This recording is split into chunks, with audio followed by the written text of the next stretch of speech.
ultimate duo or a doomed relationship. Today I want to share some thoughts about the Canon C400 and my Canon C80, both as individual cameras and more so even as a combo, and where differences lie and where their strengths are. This is not going to be a review.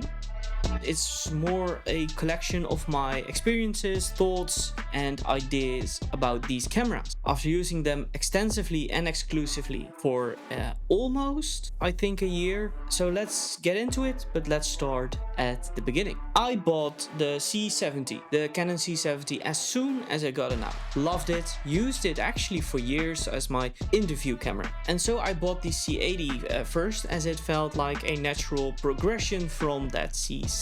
I also kept in mind that the C400 could be a killer combination.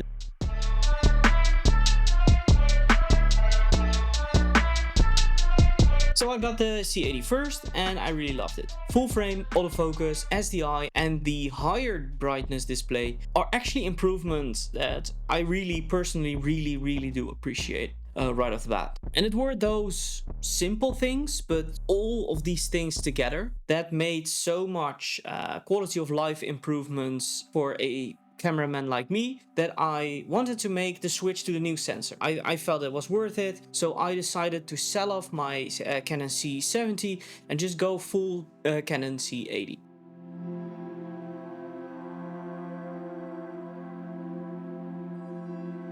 Literally took months for me to get rid of my Canon C70, and in the meanwhile I had them both, so I used them both, so I really got used to having a practical 2-camera to cinema setup from Canon on set. So before I used my R5, my photography camera, for a second angle, but this proved to be a very nice setup. It's also very convenient to have just a gimbal setup that can stay on the gimbal. So at that point I actually decided maybe I don't sell the Canon C70 and just keep it as my B camera. But around this exact time a C400 was offered at a second-hand shop for a really good price.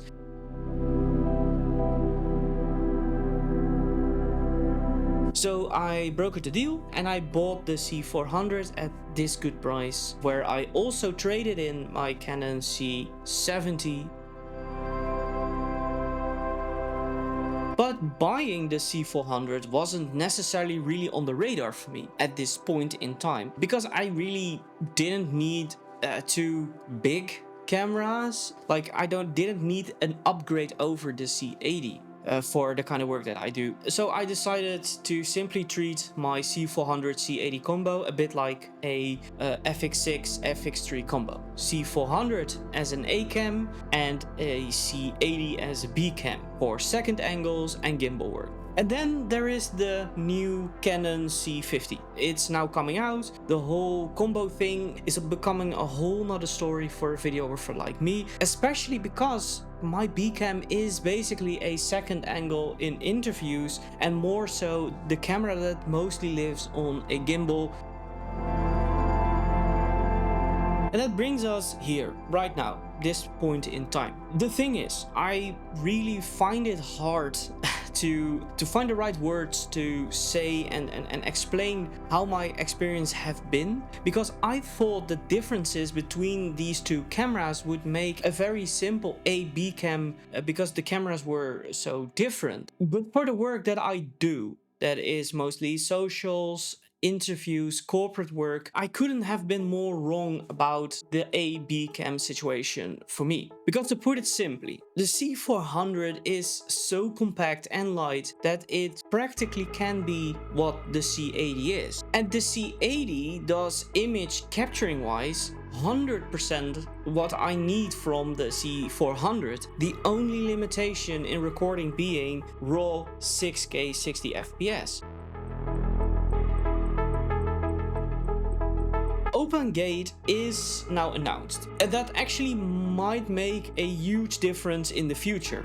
as I personally also start to shoot anamorphic with Blazer Remus lenses, and of course not even to mention the horizontal vertical combo, shooting that all together. But it still isn't something that is right now in the camera, so I don't necessarily want to say it's a difference. We know it's coming. Canon has said that it's coming to the C400. It's not coming to the C80 as of right now.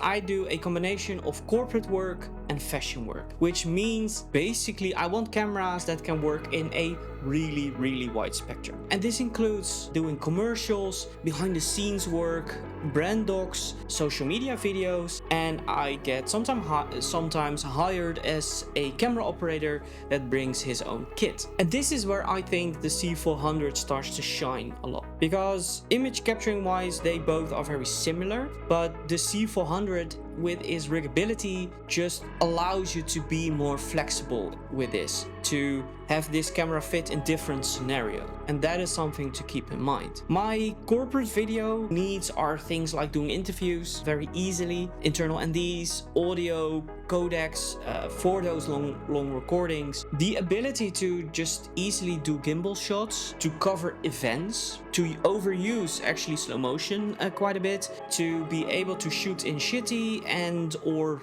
low light situations, and all of that of course needs a fast turnaround. And Canon cameras have always done that for me during my career so far, starting with the C200. That was the first camera I bought in that capacity. The color and image of this Canon C80 and the C400, Canon in general basically, is extremely good. Straight out of camera, audio is good, and now autofocus is also very good. So for corporate work, these cameras do everything I need them to do in the best way I've seen so far. And now there is the other side, the fashion side of things. The Canon C70 became actually the first Canon camera that closed that gap for me between quality and functionality, because before that I shot exclusively red for the quality, for the high quality image, and then I shot a Canon, which was then the C200 and the 1DX for functionality. Now this C80 and the C400 can do this even more capable than the Canon C70 could, with 6K RAW, better anamorphic support.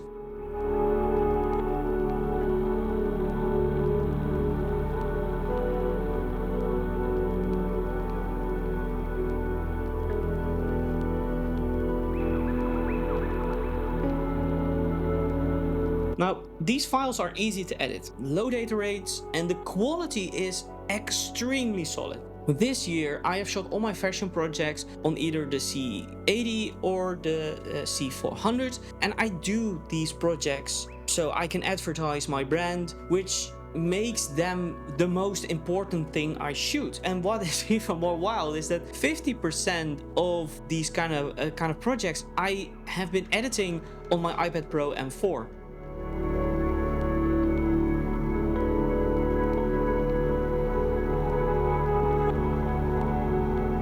And I think editing on the iPad is worth a video on its own, so if that is something that you would be interested in, let me know. It's been an experience, that's for sure. And for me, this is really just to tell you and to showcase how user-friendly these cameras are.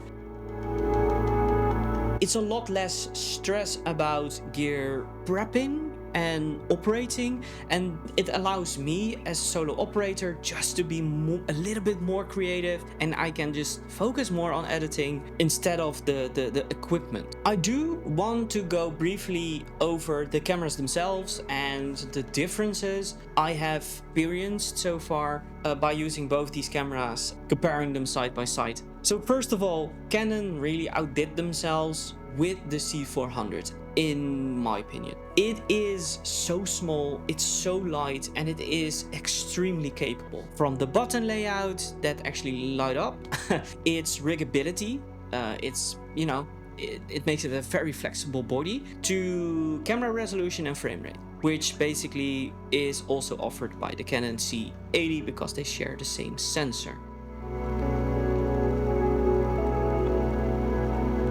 The only drawback in my workflow compared to the C80 that I could find is that the C400 simply draws twice the power. So you need more batteries. It is wild. Gimbal work, handheld work, weight-wise, the C400 can really keep up with the C80 in this regard. And on the other hand, the Canon C80 is even more compact.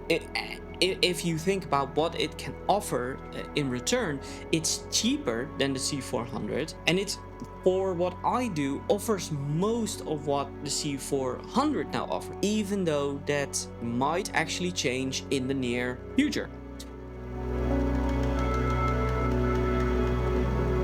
I mean, it's great that we get more features on the C400, but it's a shame to see that they're not coming to the C80 right now. But remember, Canon C70 didn't have RAW, and now it does, so Canon has been killing it with the updates, so maybe we get a C80 open gate option as well. And yet I still have no problems recommending both C80 and C400.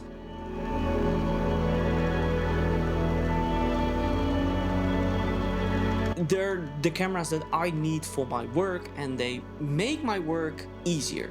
I do slowly start to doubt the position that the Canon C80 holds for shooters like me, obviously because of the C50 that is coming. And yes, that is now official. So the whole C80 as a B cam thing does change a bit for me personally, as this C400, C80, C50 triangle now offers more combinations that you can make. And I think, and if I were to look at it, coming back to that FX6, FX3 combination, I'd say C400, C50 does make sense in that regard for me. But by now I have shot with both of these cameras quite a lot, actually more than I am used to in terms of how much work I generate.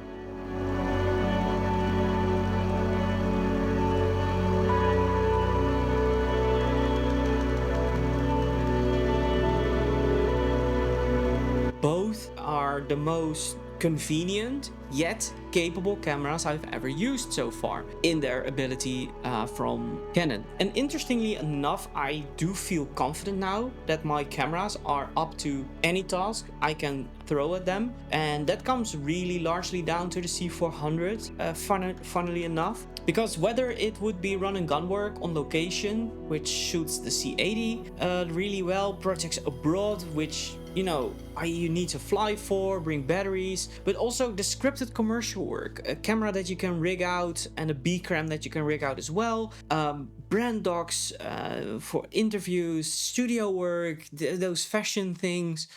This combo really chews through those kind of projects like it's nothing, and it's excellent. I love it. It really is a wonderful time. And originally I was actually gonna do two reviews, one of the C80 and one of the C400. I had it all planned out, one project with anamorphics, one project with cinema lenses, and one with the zooms, and then compare them.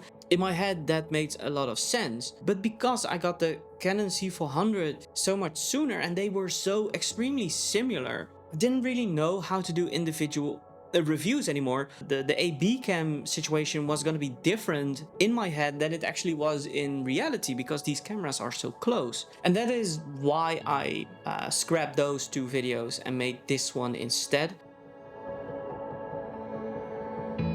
Now, I wrote a video conclusion for this script, and it was almost done story-wise when the C50 got announced. So I waited with the whole conclusion thing because I felt like the C50 was going to change quite a bit about the story and intention of this video. So I want to just quickly talk about C50 because I think it's relevant by now.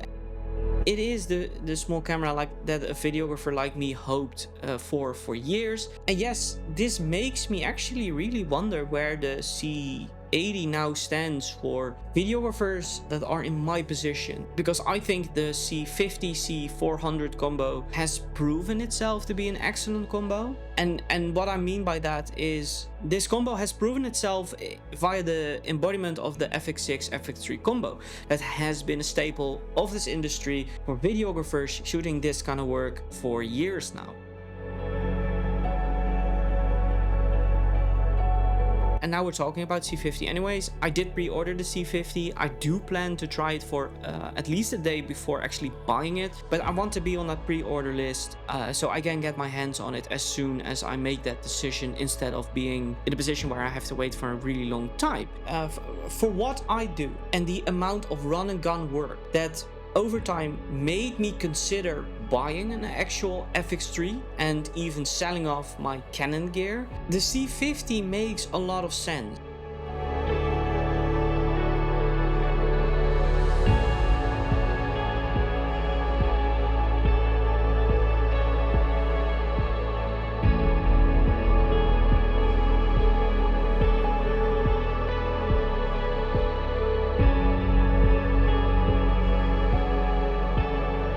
And now compare that with the fact that the C400 is so small, it really starts to feel like, to me, that it's going to come down to price difference between the C400 and the C80. If you want to do a combo, of course, with the C50.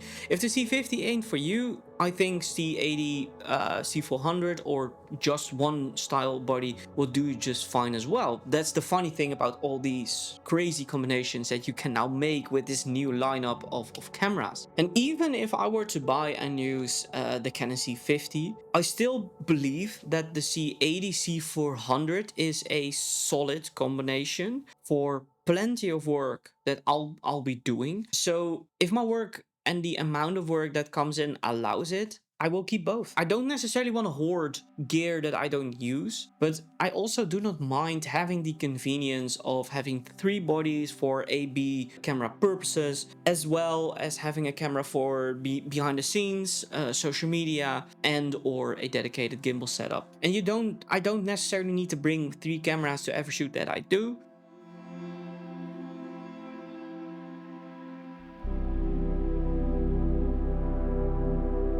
But remember, the battery life, the internal and the 888 ISO mini XLR ports that are on the body itself, those are things that have become priceless for me in my more long form work. So it's not like this Canon C80 isn't good all of a sudden. It just has some very strong and unique competition from Canon in its own lineup by now. And that brings me to the quote at the start of the video: the ultimate duo or a doomed relationship. And I've been thinking about that one. And in my opinion, I think this setup right now, as of right now, no updates and things, is really the ultimate duo. You can't get any closer than this. But Canon actually might have just doomed that relationship themselves. Time will tell. But I think that if you start upgrading software and firmware upgrading the Canon C400, which makes it drift apart capability-wise, it's going to be a tough sell to sell them as a combination, I think. I am really looking forward to using the Canon C80 and C400 for a long time to come in my work, in both my corporate work and my fashion work, and hopefully it's going to be the cameras that really allow me to do my dream projects in the near future.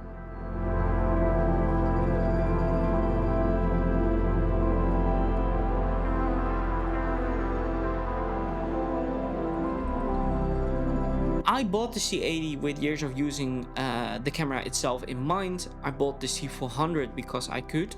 And I am sure that the C80 and the C400 both will be cameras that will get the job done for many years to come. I do hope that Canon keeps improving both the C80 and the C400 at the same time, so these cameras can stay the perfect duo that they are now, because I think the ability for them to be the perfect pair on all fronts is going to be essential in the long run. You know, a cap on frame rates I can live with. I think that that is fair. C400 is a more expensive camera, but I think if you put C400 open gate in there, you need to do it for the C80 as well. I want to just thank you for taking the time to watch, listen to this video. I really do appreciate it. If you're interested in any other content about these cameras, let me know. If you want to see a first look review, long-term review of the Canon C50, or you want to see anything more related to either the C80 or C400, let me know in the comments down below. If you have any tips, if you have any compliments, if you want to know anything, just please let me know. And I hope to see you in the next video. Later.